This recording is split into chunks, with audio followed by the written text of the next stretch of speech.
Allez, 5, 4, 3, 2, 1 et 0. Et maintenant sur France Inter, il va y avoir un temps de pochon, mais ça ne va pas durer.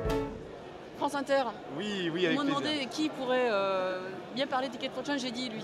Ah, bah écoute. Vous pouvez pas refuser à votre marraine. Non, bah ma future marraine, je viens d'apprendre ça.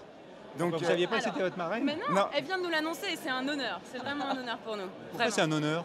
Bah parce que c'est une dame, un grand nom, une dame formidable avec des idées, un parcours de vie. Non mais je suis sincère, vraiment un parcours de vie hallucinant et c'est vraiment un honneur pour nous, vraiment. Bonjour à tous et bienvenue à l'ESCP Europe, École supérieure de commerce de Paris Europe, où se déroule une fête avec Ticket for Change, 50 jeunes qui ont été sélectionnés et aidés pour faire aboutir leur projet d'entrepreneur social. Et je suis en compagnie de Tan Nguyen, qui est la marraine de cette promotion. Alors je peux avoir votre prénom? Théo. Et vous? Tiffaine. Et alors vous avez un projet ensemble ou Bien sûr, alors on fait tous les deux, tous les deux le même projet, ainsi que deux autres acolytes, qui est de lancer quatre autres, pardon, qui est de lancer Ticket for Change au Québec d'ici juin 2015, en adaptant l'offre de Ticket for Change France aux spécificités québécoises en fait. Et pourquoi vous voulez lancer ça au Québec? Vous êtes québécois? Oui, alors nous en fait on est 5 sur 6 à habiter au Québec et qui plus est à Montréal, dont 2 qui sont québécoises. Qu'est-ce que ça vous a apporté cette expérience, faire ce tour de France avec 50 jeunes et de rencontrer des pionniers dans l'entrepreneuriat? C'est quelque chose d'absolument énorme parce que c'est une dynamique de groupe qui est très particulière. Et on a eu un rythme effréné pendant 10 jours, mais on a tous une passion en commun. Et si on mélange la dynamique de groupe, la passion qui est l'innovation sociale, et la fatigue, mais une fatigue productive, donc qui est presque agréable, eh bien ça donne quelque chose de juste indescriptible et qui fait qu'on a une envie folle de continuer, on a une envie folle d'innover, on croit au changement dont on parle. Vous avez été sélectionné comment? Alors, c'était un processus, en fait, on a rempli une candidature avec 16 questions.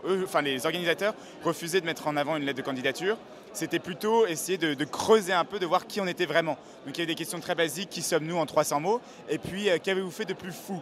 Ou alors, avez-vous un projet en tête? Si tout le budget de tous les États du monde vous étiez accessible, qu'est-ce que vous feriez? En 200 mots, en 250 mots. Donc c'était la synthèse, tout en montrant qu'on était capable de rêver. Qu'est-ce que vous avez fait de plus fou alors?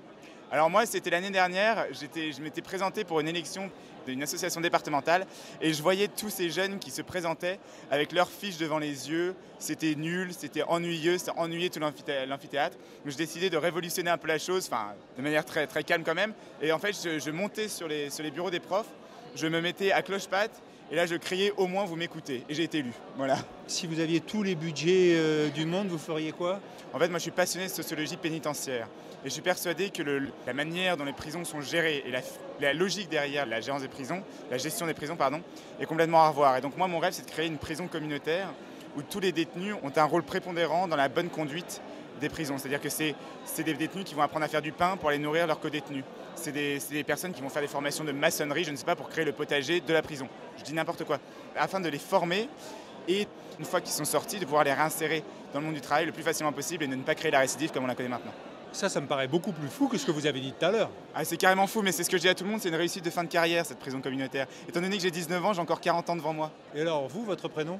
Moi, c'est Uka. Je suis Uka. Uka. Oui. Il est incroyable. C'est vrai. Pourquoi il est incroyable? C'était nos coachs, mais c'était nos référents, c'était un peu du grand frère, un peu comme le maître aussi, qu'on a un peu peur à des moments. Enfin, il y a un mélange en fait de respect, d'amitié, qui est assez incroyable. Et ça m'a vraiment fait plaisir de le rencontrer. Et c'est ce qui nous a inculqué et ce qui nous a donné. J'aimerais vraiment continuer à le faire. Qu'est-ce que vous avez fait, monsieur le coach? Alors, moi, je suis chorégraphe d'entreprise, en fait. Ça veut dire que j'apporte toute la dimension du corps à des groupes qui veulent réaliser des choses. J'accompagne le changement par le mouvement. Donc vous arrivez dans une entreprise, par exemple France Inter, et vous leur dites, bon, allez, maintenant on va se mettre un peu à bouger. Oui, oui. En fait, très exactement, c'est plus compliqué que ça. C'est que je pars du principe que chaque chose que l'on fait dans sa vie, c'est un geste. Une réflexion est un geste, un changement est un geste, une transformation est un geste. La question, c'est comment est-ce qu'on va faire le bon geste pour arriver à l'endroit que l'on veut atteindre. Et du coup, mon métier à la base, qui est chorégraphe, danseur, que j'ai effectué pendant 20 ans, m'a donné des tas d'outils pour accompagner la transformation des gens. Et j'avais envie de le partager avec des gens qui n'étaient pas forcément du milieu culturel, pas forcément du milieu artistique. Et c'est comme ça que je me suis dit que ça pouvait être intéressant pour des groupes qui avaient d'autres missions que simplement faire des spectacles. Même si j'adore les spectacles, c'était intéressant de voir comment ça pouvait se mélanger.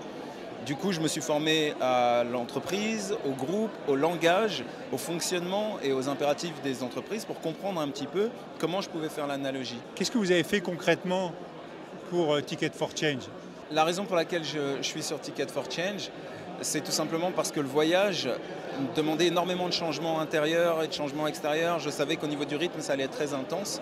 Et la raison pour laquelle on m'a demandé d'être là, c'était pour monter avec les 2 autres coachs un programme qui n'oublie pas le corps. Et du coup, le but était de réussir à faire en sorte qu'ensuite, ils alignent ce qu'ils ressentent, ce qu'ils pensent et ce qu'ils font. Sacré programme. Sacré programme.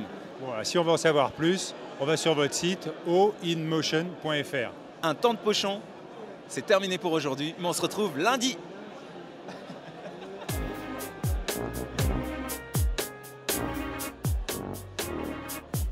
Merci Hervé Pochon. La semaine prochaine, vous serez en compagnie des femmes de chambre qui avaient affronté pendant 28 jours le 2e groupe hôtelier d'Europe. À l'occasion de la sortie en salle du documentaire que Denis Gerbrandt leur avait consacré, On a grévé. Un temps de Pochon, c'est toute la semaine aux alentours de 16h50 sur France Inter, tout juste après Classique avec Dessay.